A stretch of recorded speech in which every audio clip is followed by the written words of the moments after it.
Semaine mondiale de l'argent 2018, la gestion du budget expliquée aux personnes en situation de handicap. Enfin, 14 mars 1978, Israël attaque le Liban du Sud. C'est le début de l'opération Litanie, objectif protéger la région nord israélienne des combattants de l'Organisation de libération de la Palestine. Bienvenue, madame, monsieur, bonsoir. Panique ce matin dans la commune du Plateau. Un incendie s'est déclaré aux alentours de 9h30 au siège de la Caisse générale de retraite des agents de l'État, la CEGRAE. Aucune perte en vie humaine, mais de nombreux documents partis en fumée. Les sapeurs-pompiers militaires ont pu circonscrire le feu peu de temps après. Comment gérer son argent lorsqu'on est en situation de handicap? Question au centre de la Semaine mondiale de l'argent 2018. Cet événement plaide pour l'inclusion financière et sociale des personnes en situation de handicap. Les explications de Dangui Dangui. J'ai fait mendiant en 98 jusqu'à 2002. Bon, c'est là que Dieu merci, je suis venu trouver un coin ici. Depuis, Issouf, handicapé moteur, plus connu ici dans les rayons de l'immeuble Mirador dans la commune d'Adjamé, sous le nom de Monsieur le maire, a tourné le dos à la mendicité. La réparation de portables et la vente d'accessoires de cellulaires lui permettent de vivre un peu plus dignement, selon lui. Pour garder l'argent à côté, là, ça c'est un autre cas. C'est parce que si tu as eu beaucoup de l'argent que tu veux gagner à part. Bon, comme actuellement il y a trop de problèmes, un peu de temps quand tu gagnes, tu donnes au village, c'est comme ça pour nourrir les familles. Si tout le monde a besoin d'argent pour vivre décemment, les personnes en situation de handicap comme Monsieur le maire en ont doublement besoin.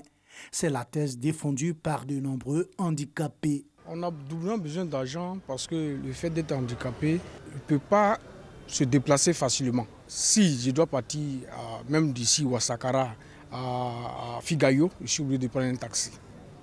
Donc, mes charges doublent. Lorsque vous êtes une personne en situation de handicap, par exemple, si vous êtes handicapé physique et que vous êtes sur fauteuil roulant, ça sous-entend qu'arrêter un taxi woro-woro semble impossible. Il vous faut prendre les taxis en course. Si vous êtes un aveugle, vous avez nécessairement besoin d'un guide. Vous entrez dans un restaurant, il est impossible pour vous de prendre peut-être un plat pour vous. Il faut prendre pour le guide. Et pourtant, toujours selon eux, conditions de vie peuvent être facilitées, rien que par l'application effective de la loi d'orientation en faveur de l'insertion des personnes en situation de handicap. La personne en situation de handicap ne demande pas, par exemple, qu'on lui donne le transport forcément gratuit. Un exemple. Mais si vous êtes un aveugle, que vous empruntez un bus, au lieu peut-être que vous payez 2 tickets. Si vous êtes une personne sourde, vous empruntez un bus, au lieu que vous payez 2 tickets avec votre interprète, mais on peut librement laisser l'interprète.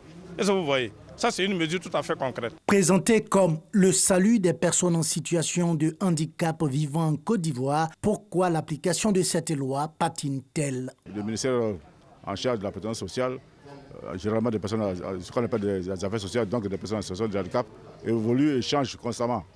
Et je veux dire que face à cette instabilité institutionnelle au niveau qu'on appelle des ministères en charge de la protection des personnes handicapées, et à chaque fois, il faut remettre le dossier au nouveau cabinet, de sorte que nous puissions le finaliser, qu'ils en prennent connaissance d'abord pour qu'on puisse avancer. Donc je dois dire que depuis quand même 2 ans, ce sont des dossiers qui sont assez avancés. La Semaine mondiale de l'argent, édition 2018, plaide pour la levée de toutes les barrières à l'application de la loi d'orientation en faveur des personnes en situation de handicap pour leur inclusion financière et sociale. Au chapitre santé, les dangers des hépatites virales en Côte d'Ivoire. Plus d'1 million de personnes atteintes dans le pays, selon l'Organisation mondiale de la santé.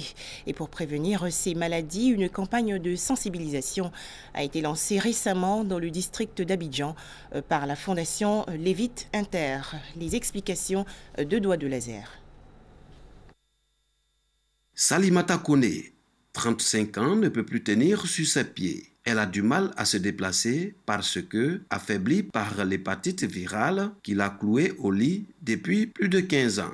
Quand j'ai senti là, à ce moment-là, quand je dors pas bien. J'ai le vertige beaucoup même. Quand le soleil sort, je ne vois pas trop bien. Et puis, je suis en train de maigrir dans le corps.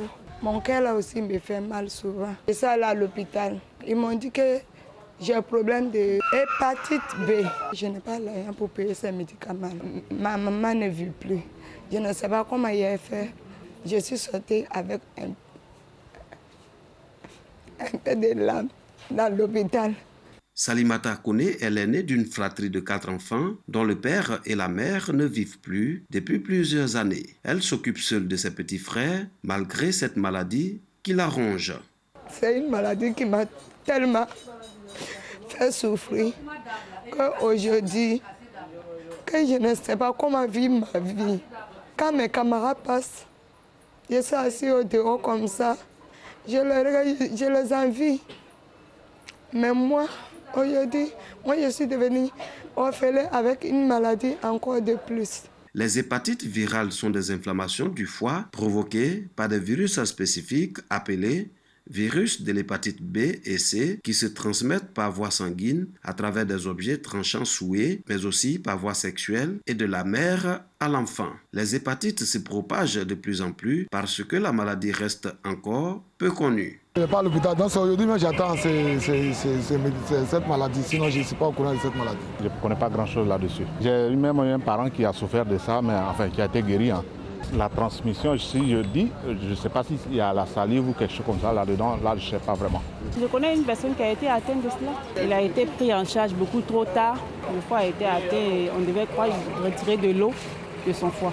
Mal traitées, les hépatites B et C entraînent la cirrhose et le cancer du foie chez les patients. 1 600 000 personnes sont atteintes de cette maladie en Côte d'Ivoire, un chiffre alarmant selon la Fondation Lévite Inter qui s'est investie dans la sensibilisation des populations contre cette maladie depuis les années 2000. Les hépatites virales aujourd'hui sont des maladies qui sévissent. Dans les écoles, nous avons animé des conférences sur les hépatites virales dans l'objectif de sensibiliser tout le monde sur le danger que représentent les hépatites virales. Nous avons aussi mené des activités, j'allais dire artistiques, puisque c'est d'abord des artistes, les Lévite Inter, donc des activités artistiques dont l'objectif était de rassembler beaucoup de monde afin de sensibiliser toujours les populations. Mais je rappelle que toutes nos actions sont coordonnées, sont validés par le Programme national de lutte contre les hépatites virales. Selon l'OMS, 240 millions de personnes présentent une hépatite chronique B, dont environ 600 000 meurent chaque année. Ici, en Côte d'Ivoire, le taux de prévalence est de 5,38% avec 450 cas déclarés par an. Le coût du traitement de l'hépatite B et C est estimé à plus de 7,5 millions de francs CFA. Hors de chez nous, peine de mort requise contre le tueur du lycée de Parkland aux États-Unis. Nicolas Cruz a comparu aujourd'hui pour sa mise en accusation formelle. Rappelons que 14 lycéens et 3 enseignants ont été tués en février dernier lors d'une fusillade menée par cet étudiant de 19 ans. Émigrer aux États-Unis devient source de désillusion. 700 000 migrants arrivés illégalement dans ce pays avant leurs 16 ans sont protégés par le programme DACA depuis Barack Obama. Malheureusement, l'administration Trump veut mettre fin à ce statut temporel. Ce soir-là, ils sont une quarantaine à être venus écouter cet avocat dans la banlieue de Washington. Parents et adolescents immigrés sont anxieux. L'administration Trump a promis de supprimer le DACA. Ce décret d'Obama protège les Dreamers, arrivés illégalement aux États-Unis avec leurs parents quand ils étaient enfants.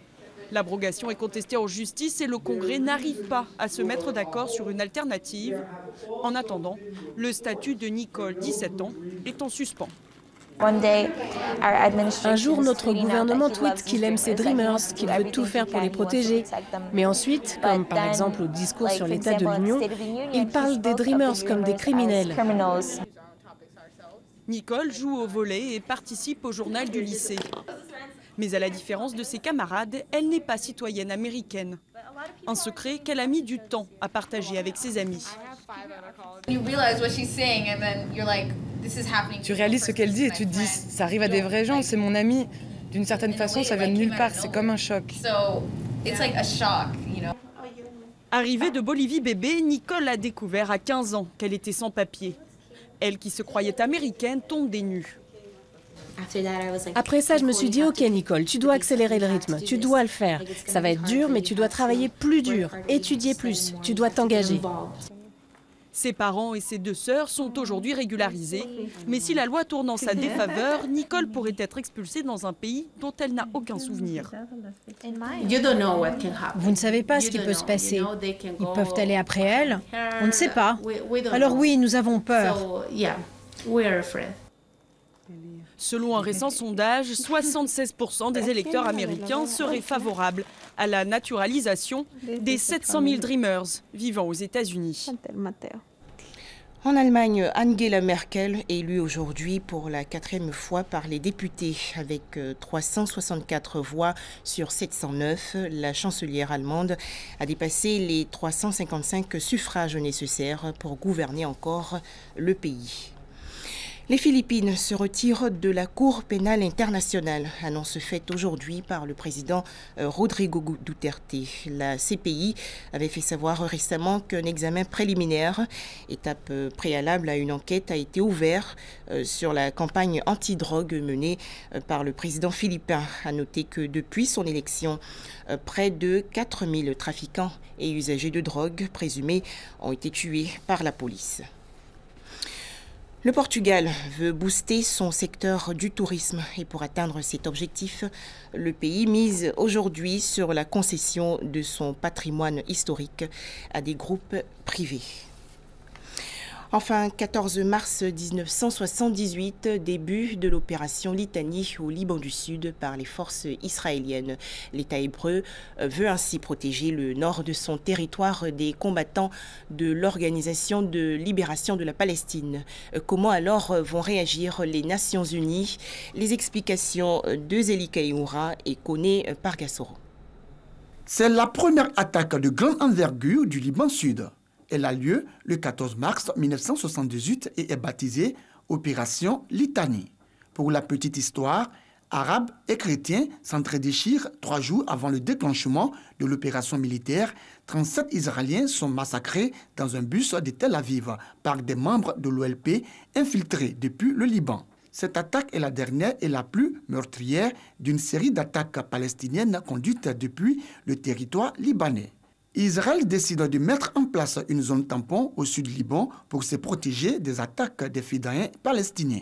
L'opération prend le nom de Litanie car Jérusalem veut occuper et contrôler les terres qui se situent au sud du fleuve pour en faire une zone de sécurité. L'armée israélienne envahit donc une partie du Liban du sud et repousse l'OLP au-delà de la rivière Litanie dans le but de faire cesser les attaques palestiniennes de l'OLP basée au Liban contre Israël. Les réactions internationales sont vives et le Conseil de sécurité de l'ONU qui, par la résolution 425, exige son retrait et le déploiement d'une force d'interposition réclamée le 19 mars. Finalement, Tsahal se retira en juin pour laisser place à la finule. 1186 civils libanais furent tués, 285 000 réfugiés et 82 villages furent endommagés, dont 6 totalement détruits dans le sud Liban. Ce ne sera pas la seule fois qu'Israël attaque le Liban. Le 6 juin 1982, les troupes israéliennes envahissent le Liban lors de l'opération baptisée Paix en Galilée. Après avoir assiégé Beyrouth pendant 2 mois, l'armée israélienne force le chef de l'OLP, Yasser Arafat, 11 000 combattants palestiniens et plusieurs milliers de soldats syriens à évacuer la capitale libanaise. Le 15 septembre, les forces israéliennes entrent dans Beyrouth-Ouest. Le 25 juillet 1993, l'opération israélienne baptisée « Justice rendue » contre le Hezbollah au Liban Sud.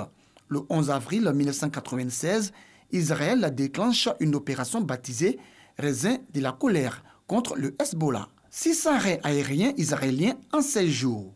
21 janvier 2003, un bombardement israélien est mené contre des villages du Liban Sud après une attaque du Hezbollah dans le secteur de Sheba. Voilà, merci de nous avoir suivis et très bonne soirée à tous sur RTI2.